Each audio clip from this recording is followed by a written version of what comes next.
अक्सर होता है जब सिद्धि किसी को प्राप्त होती है या कुछ भी प्राप्त होता है तो वह उसके मद में फिर कुछ नहीं देखता, किसी को नहीं समझता। प्रभुता पाई काई मद नाही, संत तुलसीदास जी ने भी कहा। लेकिन बाबा ने अपनी साधना का उपयोग, इस सिद्धि का उपयोग राष्ट्र के कल्याण के लिए किया, लोक कल्याण के लिए किया। उस समय की समाज की बिगड़ती हुई स्थिति को एक देखते हुए कि देश क्यों गुलाम हुआ, क्यों विदेशी आक्रांता सफल हुए।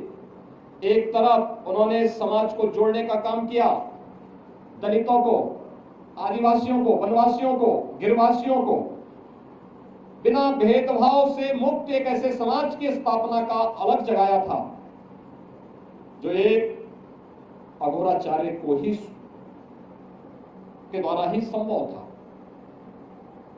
एक योगी के द्वारा ही संभव था, एक संत के द्वारा ही संभव था।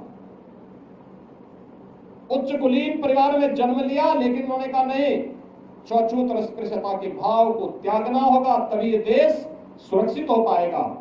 और यहाँ के दलितों को, वनवासियों को, यहाँ के जनजातीय समुदाय को उन्होंने बड़ी संख्या में अपने शिष्य के रूप में स्वीकार करते हुए उनके जीवन को प्रशस्त करने के लिए अनेक कार्यक्रम चलाए।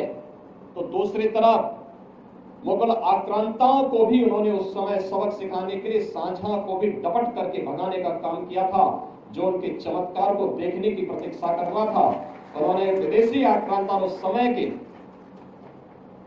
जो शासक थे उनको फटकार लगाई थी।